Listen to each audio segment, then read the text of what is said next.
Hi, it's David Weegenaar here. I now bring you a rook pawn, which is the one that's in front of the rook pawn, the pawn in front of the rook for white, and it's also black rook pawn for black.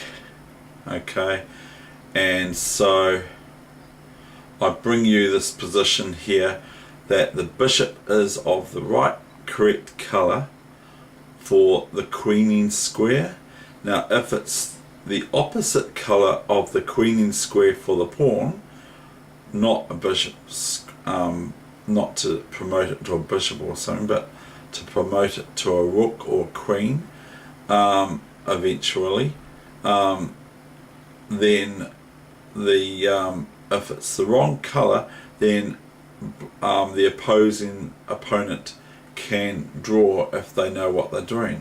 But I'm going to show you how to win with a pawn and a bishop versus a pawn and a king, and of course white's got a king as well. So it's a king, bishop and pawn versus a king and pawn, and I'm going to show you this endgame, which is relatively well known by reasonably good chess players and alike. Now the thing is that endgames are very important, and not just because they're good for the endgame, but they're also good for when you're playing a game of chess, for you to learn how to move and where to put your pieces and pawns in the game, and also to think about the endgame in the start of the game and that sort of thing. So I'm going to show you this this issue that some people have a bit of drama about winning these sorts of positions. So now we'll come to showing you how to do it. Okay, so I have Fritz 11 set up for this position at hand, and here we have black to move. So we will just make a, now black's under no threat at the moment of losing their pawn, so we're actually moving our king up. Now that's the thing that you do in endgames, is you want to, the endgame, which is there's hardly any pieces left. It's not likely that either side is going to checkmate each other.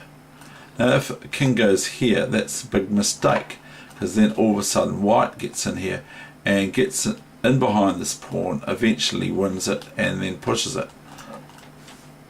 So that's not a good idea.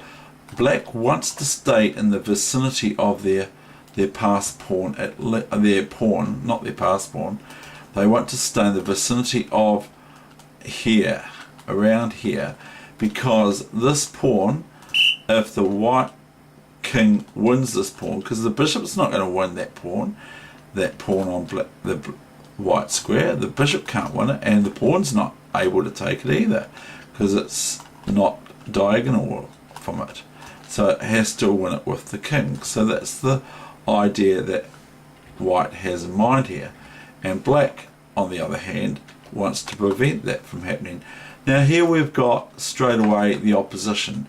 Now the opposition is that there's an odd amount of square or squares between the opposing king and my king, or what, this is actually my position. Now we will now put the engine on just to see how to fight this for black. Okay, now the position is, now we've got the opposition again. Okay, and we've also got this bishop move here. Now let's just say that the computers actually say that, but I'd be more inclined to probably play this.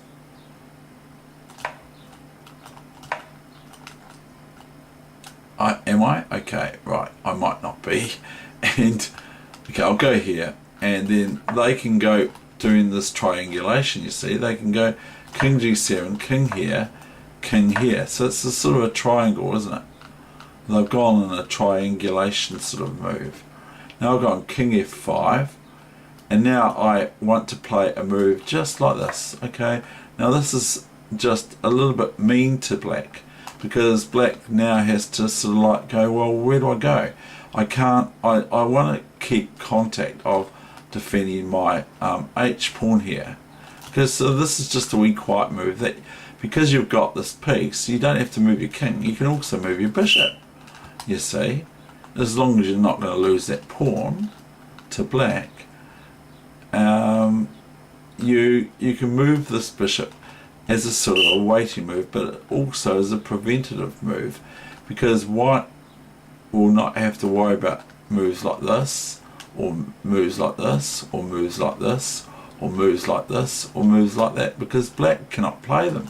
So black sort of has to sort of give way now and relent to the point of they're going to suffer the loss of their pawn. So this is the first action by white to do, is a scheming to, I've got to get rid of that H pawn. Okay, I've got to get rid of black's rook pawn, because it's standing in the way of me pushing this pawn to possibly queening it. So where does black go? Well, the best square, and I might be wrong, is here. If here, then white gets the opposition straight away by king here. Okay, so here, just to be pedantic about it, here, and now notice the king can't go here or here or here, or here of course. So if white was to play another waiting move, they don't want to play here, because the reason being, if we play here, it's stalemate, see. Now the computer's going to register that as a draw the whole way now through. So, or it hasn't. Now we could just play either this is the new main line, which is probably the one I'm going to play. And now if king here, you do not want to play this, because all of a sudden it's a draw according to the computer, because a king takes bishop. And now it doesn't matter how many times white tries to get out of here, black's not going to allow them. Okay, first they go here. Okay, king f7. Now the best try according to the computer is king g5, but this isn't what we're showing. And then the king just comes here and it's a draw, and that's I've covered that in another lesson. So here it's rather foolhardy of white to give black the bishop, because then they've lost their extra move as well, haven't they? So new main line. Okay, now the king comes to e6, and that's curtains as far as I'm concerned. I think it's better to try this first. King here, pawn here. Now watch this pawn run,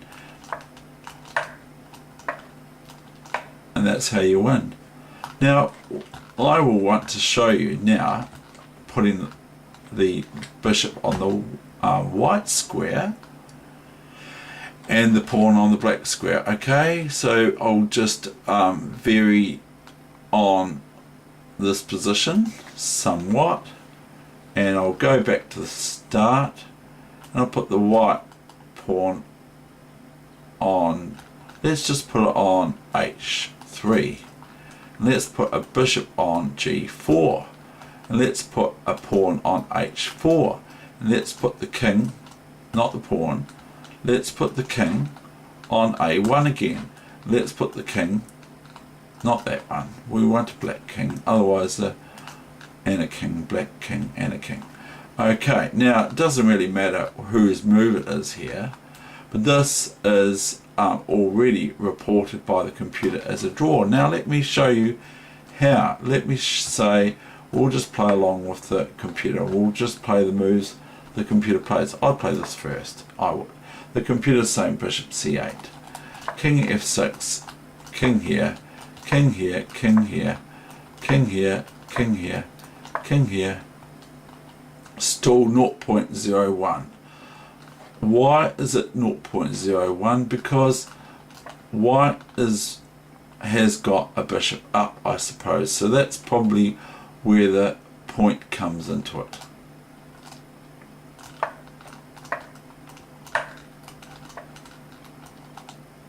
Now the king has to relent.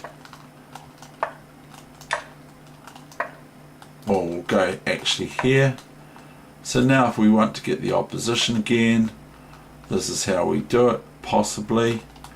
Black can go here, and I've got the opposition now, so we'll go here.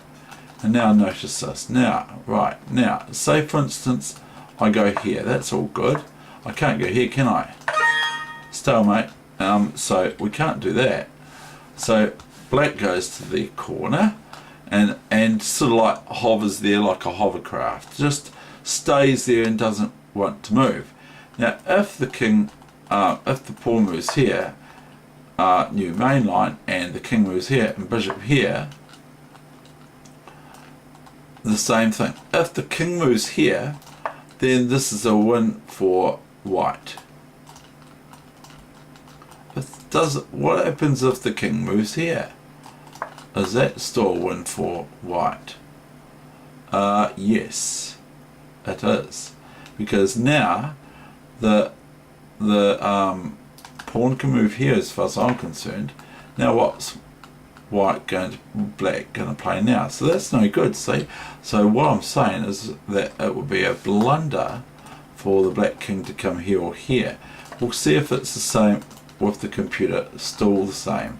And it says it's mate in 32 moves, or something like that. So that's no good.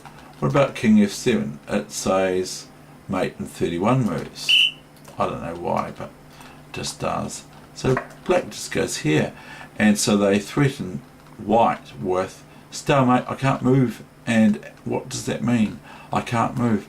I can't actually make a legal move, and you haven't checked me. You have checked me, but you haven't checked me just now, just this moment, and I can't move. If you move your pawn, it's stalemate. If you move your king, it's stalemate. Okay? So you might say, well, why doesn't white just give the bishop up if it's a big problem? Well, then the king just takes the bishop, and it reports it as 0, 0, 0 now. 0.00. Because after here, white cannot make ever progress, I'll show you. And then we're going back. Stalemate. And similar to that too. But black still has to stay in the arena of still has to stay in the arena of and hover round. Just remember the hovercraft. You've got to hover, especially with the rook pawns either side.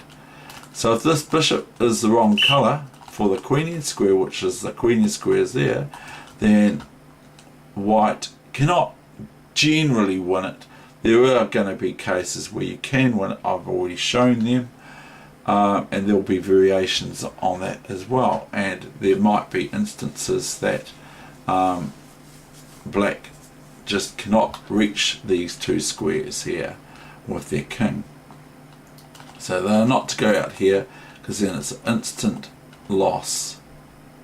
Because white has the wee quiet move. Like, let's say instead of this they went here, okay? White has this move, and then you say, well, yeah, okay, well, black can play there, can't they? Yeah, they can. And then we go here, and if not here, then if here, then we just go here, you see. Now we're black cannot make contact with this pawn at all, because the king and the pawn both stop it, I see. And the king can't go here, of course, so the king has to go to this square, or this square, or this square, no other square. 1, 2, from here, 1, 2, 3.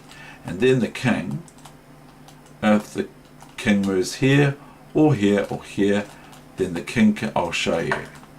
Well, let's say the king tries its hardest to stay close to this square that's relented on. Okay, now you can see quite simply that this pawn is going to queen very, very shortly.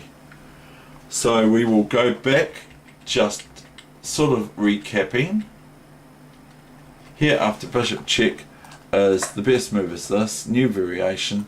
Now even if white tries to vary and get the opposition, as long as black doesn't go here, because this is a loss for black, because they can stop the king from coming here, and the pawn's in proximity to the king protection, and hereby if this position is here, then white just plays bishop here, and it is practically all over, because this pawn has a flight square right up to the 8th rank, and it can queen or even become a rook. Or if you keep your white squared bishop on, you can make it a knight, or you can make it a bishop, because then you've got another endgame that I've shown. So if you get this position, run your king to in front of the rook pawn, and if it's if the bishop is the correct colour for the 8th rank, then it's no good for the opponent that has just the king versus the bishop and pawn or so. Okay, notice that if this was the position and white had a bishop, and this is the bishop, this is bishop f6, checkmate. So that would not do. So white would set about to have a bishop here and a bishop on g6, or bishop here and a bishop on here, 2 bishops, so the king can move here and here and here, and this bishop, the king comes to g6 in this case, g6, that square, the white square, has a bishop here, and then waits for the king to land on here, so that they move the bishop back here somewhere, anywhere just about, other than they can't move it back yet, they have to move it back before the king goes there, of course, and then they just check it from here to here, a2 check with a king here and a bishop here, the king has to go here, and bishop g7 is checkmate. Okay, so I just want to go over that one more time. Here black draws, there's nothing that white can do, even if they push the pawn or whatever. If they push the pawn, black just plays here, and if they take this, then they end up getting a draw. We'll show that again. This is a draw still, because black just takes it, or they could just move there, and they're threatening checkmate, stalemate, aren't they? Because if bishop back here, it's stalemate. Okay, that's the end of that session. So the wrong colour, if you add a pawn to the equation for white, if white has another pawn, it's a totally different story. If the bishop is of the wrong colour for the queening square, it's a completely different scenario. But this scenario here is, that's the sort of rough guideline principles that you can try and adhere to, in my own explanation, of course. Okay.